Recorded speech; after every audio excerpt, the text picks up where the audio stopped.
नाज़रीन, फी ज़माना शादी ब्याह की तकरीबात में सबसे ज़रूरी चीज़ फोटोग्राफी समझी जाती है, लेकिन इस ज़रूरी चीज़ के साथ कोई ना कोई मसला ज़रूर होता है। और ये मसला शादी में बिन बुलाए मेहमान की तरह जरूर आ टपकता है। जी हाँ। और मुझे लगता है कि आज आपने भी स्टूडियो में वही मसला बुलाया हुआ है। जी हाँ, ये साहब फोटोग्राफर हैं और उनके साथ ये सितम रसीदा दूल्हा है जिसकी शादी की तस्वीरें खराब हो गई हैं। वैसे ये को बताने वाली बात नहीं, इस दूल्हे की तस्वीरें तो खराब होनी ही होनी थी। बल्कि मुझे यूं लग रहा है कि इसकी शादी की जब एल्बम बन के आई होगी ना, जी जी, तो ऐसे लगता होगा कि शायद किसी हादसे की तस्वीरें खींची हुई। अजीज जी, तुम फोटो को छोड़ो यार। मैं तो तब से यही सोच रहा हूँ कि जितना छोटा मुंह है दूल्हे का, इसके घर वालों को कैसे पता चला होगा कि दूल्हे को रूप चढ़ गया है कि नहीं।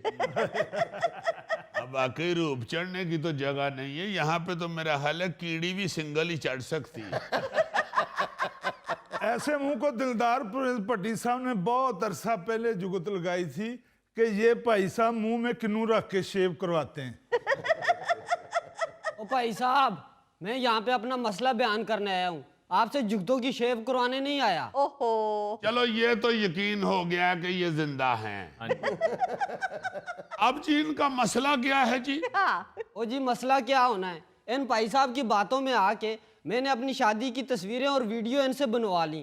जब एल्बम तैयार होके आई है तो एक भी तस्वीर क्लियर नहीं आई। ओहो, यार तुम तस्वीरों को छोड़ो, तुम इधर जिंदा क्लियर नजर नहीं आ रहे। अली मुमताज साहब, शादी के पंडाल में हीटर बंद था, मेहमान कांप रहे थे, तो अगर तस्वीरें सही नहीं आई तो इसमें मेरा क्या कसूर है? मेहमानों का तो पता नहीं, तुम्हारे हाथ जरूर कांप रहे थे। हाँ, नहीं, वाकई इस फोटोग्राफर के हाथ कांप रहे होंगे, क्योंकि इसे डर होगा कि कहीं मैं फोटो खींचने के लिए क्लिक करूं तो दूल्हा आ करके गिर ना जाए। अली साहब, जो वीडियो इसने बनाई है वो देख के साफ लगता है कि ये वीडियो किसी अनट्रेंड शख्स ने बनाई है, और एल्बम देख के लगता है कि ये शादी की तस्वीरें नहीं, नादरा से खींची हुई आईडी कार्ड की तस्वीरें हैं। चलो ये सुन के भी खुशी हुई है कि इस बच्चे के शनाख्ती कार्ड पे इसकी तस्वीर लगी हुई है, वरना मैं सोच रहा था कि शायद तस्वीर वाली जगह पे भी इसने अंगूठा ही लगाया हुआ है। अरे क्या फजूल बात कर रहे हो, तस्वीर की जगह अंगूठा कैसे लग सकता है? भाई जी, शुरू में जब शनाख्ती कार्ड बनने शुरू हुए थे तो कई खवातीन पर्दे की वजह से अपनी तस्वीर नहीं थी लगवाती, उनकी तस्वीर की जगह अंगूठा ही लगता था। अच्छा, अजीजी, तुम शनाख्ती कार्ड से भी पुराने हो। मुझे तो इस बात का नहीं पता था। यार तुम और मेरा शनाख्ती कार्ड बनाना शुरू हो गया। और भाई साहब इस टेढ़े से पूछें कि क्यों उसकी शादी की सारी तस्वीरें खराब की हैं इसने। हाँ, और भाई, इसे तो अल्लाह का शुक्र अदा करना चाहिए, इसके शादी वाले दिन जितनी धुंध पड़ रही थी ऐसी तस्वीरें भी नहीं आनी थी। ओए, कौन सी धुंध भाई, मैंने शादी क्या मोटरवे पे करवाई है? भाई साहब, एक तो आपने उनका इमेज खराब कर दिया है, और ऊपर से आप ढिठाई के साथ वजाहतें पेश कर रहे हैं। वो आपके सामने कह तो रहा है कि एक तस्वीर भी नहीं ढंग की आई। हाँ, ओ जी, एक को छोड़े, मैंने तो पूरी एल्बम रियल एक्सप्रेशन की बना के दी है, बिल्कुल नेचुरल। कौन से रियल एक्सप्रेशन और कौन सी नेचुरल? खाला मेरी कह रही है कि मेरा मुंह ही टेढ़ा आ रहा है, और फुफड़ मेरा कह रहा है कि मैं तस्वीर में लंगड़ा लग रहा हूँ, मामू मेरे कह रहे हैं कि मेरी आंखें ही बांधे। देखो ना जरा, चलो बच्चा तो ये हो गया, अब पूरी फैमिली तो डैमेज नहीं ना हो सकती। जनाब, पंडाल में सर्दी ज्यादा हो, रोशनी कम हो और मेहमानों में सब्र बिल्कुल ना हो तो तस्वीरें ऐसी ही बनेंगी। लो, ये क्या फजूल बात कर रहे हैं जी आप? और जनाब, इनके मेहमानों को किसी ने कह दिया था कि फोटोग्राफर आधे या पौने घंटे के लिए आएगा, उन्हें यकीन ही नहीं था कि भी तस्वीर आराम से बनवानी है। वाह वाह वाह वाह, मुझे लगता है ये फोटोग्राफर भी है और राइटर भी है। लाजमन ये किसी स्टूल पे बैठ के तो फिल्मों के डायलॉग लिखता है। देखो जरा कैसा डायलॉग बोल रहा है। ओ भाई जी, क्या बेवकूफों वाली बात कर रहे हैं आप? ये क्या बात हुई? शादी में क्या तस्वीरें खींचनी होती हैं और आपने खुद देखना होता है कौन सा एंगल अच्छा है, कहां से तस्वीर अच्छी आएगी, लाइट कितनी है कितनी नहीं है। हाँ। अपनी गलती मानने की बजाय तुम सारा मलबा उस पर डालते जा रहे हो। और इसको जरा तरस नहीं आ रहा, सारा मलबा उसी पे डाल रहा है। हाँ। हालांकि इस बेचारे पे चुटकी नमक ही डाले तो वो तड़पना शुरू कर देता है। ये अपनी गलती भी तो माने ना, मैंने ने कहा भाई मैंने वीडियो बनानी है, जब दुल्हन आए तो आपने उनका हाथ पकड़ के स्टेज पर खींचना है। अच्छा। इसने दुल्हन का हाथ पकड़कर खींचा है, दुल्हन स्टेज पर नहीं गई, ये उस पर गिर पड़ा। तो तुम उससे क्यों मुश्किल मुश्किल काम करवाते रहे हो? उसकी सेहत तो देखो। क्यों कहा उसको कि दुल्हन का हाथ पकड़ के ऊपर खींचो? वो तो बेचारा बूट उतारने के लिए तस्मा खींचता है तो उसको कड़ाल पड़ जाता है। भाई साहब, वो पीछे से किसी दोस्त ने मुझे धक्का दे दिया था, इसलिए गिर गया था मैं। ओ, दुश्मनदार भी हो। तो गौरी क्यों परेशान कर रहे हो मजीद दूल्हे को? वो वैसे ही बड़ा परेशान है। ये फोटोग्राफर बड़ा चालाक आदमी है। आपको मालूम है कि लाहौर शहर में 70% ऐसे फोटोग्राफर्स काम कर रहे हैं जो क्लेम करते हैं, दावा करते हैं कि फोटोग्राफर्स हैं, लेकिन उनको फोटोग्राफी के बारे में कुछ नहीं मालूम है। बस वो कैमरा खरीद लेते हैं, उनको लगता है कि बस उसको जाके क्लिक करना है और फोकस सेट करना है, और कैमरा कभी इस एंगल से लेके जाएंगे, कभी उस एंगल से, कभी सीधा कभी टेढ़ा, यानी कि फनकारी लगाएंगे हाँ। और लोगों को लूटते हैं, लाखों रुपया लेते हैं। जबकि अगर दुनिया में देखो तो वहां पर लोग बाकायदा कई कई महीने लगा के फोटोग्राफी सीखते हैं, और यहां पर ये एमेच्योर्स प्रोफेशनल बनी फिरते हैं। हाँ जी। सर ऐसी कोई बात नहीं है, अल्लाह के फजल से मैं काम सीख कर आया हूं। ये जो सदीक फोटो स्टूडियो है, वहां 2 साल मैंने काम किया है। ये सदीक फोटोग्राफर वही है ना जिसने पीछे एक आंख वाले शेर की फोटो भी लगाई हुई है?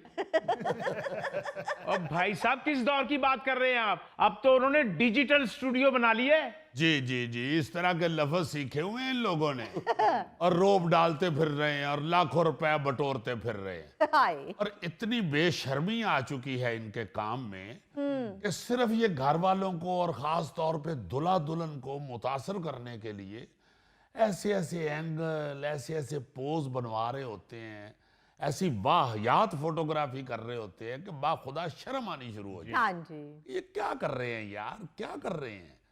ये एक शादी की फिल्म बन रही है, शादी के तस्वीरें उतारी जा रही हैं। बिल्कुल। ये कुछ सिनेमा की फिल्म नहीं बन रही भाई। ये लोगों को दिखाने वाली या ये को बेचने वाली फिल्म नहीं बन रही। हाँ। ये घर के लिए फिल्म बन रही है कि याद दहानी के लिए फिल्म बन रही है। भाईजान आप मेरा काम तो देखें, मेरा काम बोलता है। कोई काम नहीं बोलता, सिर्फ तुम लोग खुद बोलते हो। काम आपका गूंगा होता है। हाय। जब बुकिंग के लिए जाते हैं ना जी, फोटोग्राफी के लिए जाते हैं जब, ये जी जी। बड़े ड्रोन श्रोन ये वो थैले से निकालते हैं, जैसे मदारी नहीं 2-3 सप कट के बह जाता, इस तरह की चीजें निकालते हैं। और जब आप फिल्म देखें शादी की या तस्वीरें देखें तो ड्रोन क्या, ऐसे लगेगा आपको कि ड्रोनी किसी को फिल्म बनी हुई। जनाब, मैंने इसे कहा था कि मुगले आजम की थीम रखना। आप वीडियो फिल्म देखेंगे, आपको लगेगा कि नौकरवोट इधर चल रही है। नहीं तो मुगले आजम की थीम क्या मतलब? वो भाई आजकल फोटोग्राफर्स यही कर रहे हैं, शादी ब्याह की तकरीबात में जाकर कहते हैं कि फोटोग्राफी मुगल आजम की थीम के मुताबिक होगी या फेरी टेल की थीम के मुताबिक चलेंगे। हाँ। जी जी, मैंने इसे कहा था कि तुम मुगले आजम थीम रखना, मैं तलवार लगा के आऊंगा और आपने मेरी एंट्री स्लो मोशन में रखनी है। ओ। नहीं वो ना भी रखता तो जब तुम्हारे साथ तलवार लटक रही थी तो तुमने स्लो मोशन में ही चल पाना था। अजीजी, ये तलवार लगा ही नहीं सकता। एक म्यान में 2 तलवारें नहीं रह सकती। तुम तलवार किसी और को पकड़वाते और खुद तलवार के साथ लटक के आते। यार तुम लोग फिर शुरू हो गए हो। अगर उसने एक थीम सोची हुई थी तो इसका काम था कि उसके मुताबिक बनाए फिल्म। बिल्कुल। और सर क्या रखता मैं मुगले आजम की थीम, जब ये तलवार लटका कर आया है, कभी तलवार इसके बाएं गोडे पर लग रही थी, कभी दाएं गोडे पे लग रही थी, यूं यूं करता तो आ रहा था। और तुमने क्यों मुगले आजम वाली थीम रखवाई? तुम टॉम एंड जेरी वाली रखवाते। अली साहब, खाना खाते हुए लोगों की इसने एक तस्वीर नहीं बनाई, पता नहीं कहाँ गायब हो गया था। तो मैं तुम्हें बताता हूँ कहाँ गायब हो गया था। एक कैमरा एक साइड ते रख के आप प्लेट फाड़ के खलोता सी। तो मेरे मामू के बेटे की शादी थी ना, जी। तो फोटोग्राफर उन्होंने कहीं मंगा लिया ज्यादा महंगा। अच्छा। मामा जी को पहले ही गुस्सा चढ़ा हुआ था। वो फोटोग्राफर जो है ना, जब खाना खुला है तो उसने फटाफट कैमरा साइड पर लटका के तो प्लेट पकड़ ली। हाय। जब उसने प्लेट पूरी भर ली ना तो मेरे मामे ने आके प्लेट पकड़ी, उसने कहा पुत्र तू 2.5 लाख ले आ, उसे जाके फोटोआं खींच। यार ये फोटोग्राफर करते ही ऐसे हैं। मेरी शादी पे जो मेरा फोटोग्राफर था, मैंने उसको कहा कि मेरी शादी वाली वीडियो के पीछे हीर रांझे वाली थीम रखनी है। वाह उसने 2 बीघे जमीन वाली थीम रख दी। वाह वाह वाह वाह अल्लाह का शुक्र कर उन्हें 2 बीघा जमीन वाली रख दी है, 2 संडियां की लड़ाई वाली नहीं रख दी। अजीज जी हमारा दौर अच्छा था, जी तब ये थीम शीम होती नहीं थी, ब्लैक एंड व्हाइट कैमरे होते थे। यार तुम बहुत बदतमीज आदमी हो, तुम मुझे डैनों के वक्त के बना रहे हो। मैंने अपने आप को भी साथ रखा। तुम्हारा तो सबको पता है, तुम्हारी इतनी एज नहीं है। बात यह है अपना अली मुमताज साहब जी कि यहाँ पे सिर्फ फोटोग्राफी नहीं, आप किसी प्लम्बर को देख लें, किसी इलेक्ट्रिशियन को देख लें, इस तरह के जितने भी काम है ना जी टेक्निकल, जी जी उनकी कोई अहमियत ही नहीं है। कोई अहमियत नहीं है। बाहर जाके आप कोई बंदा यहाँ से इलेक्ट्रिशियन जाके इलेक्ट्रिशियन का काम करके तो दिखाए, भाई वहां पे डिग्री लेनी पड़ती है। हाँ जी बिल्कुल वो 2-2 साल 3-3 साल की डिग्री है। बिल्कुल। उसके बाद आपको लाइसेंस लेना पड़ता है गवर्नमेंट से, उसके बगैर आप काम नहीं कर सकते। हाँ जी और सेम हेयर फोटोग्राफी जो है, ये जैसे आपने बताया, ये बड़ा अहम काम है जी इसकी बाकायदा डिग्री लेते हैं। तो भाजी ने तो देख लो ताडे सामने सदीक फोटो स्टूडियो तो काम सीखे ना कदी सदीक फोटो स्टूडियो वाले ने चंगी फोटो खींची ते ना अल्लाह दी रहमत नाल ना कदी खिंचनी। और भाई साहब मुझे तो शहजादा चार्ल्स और डियाना की शादी की भी ऑफर आई थी। ते फिर वो शादी तो आई चली भी ते नहीं ना। नाज़रीन, इसके साथ ही हम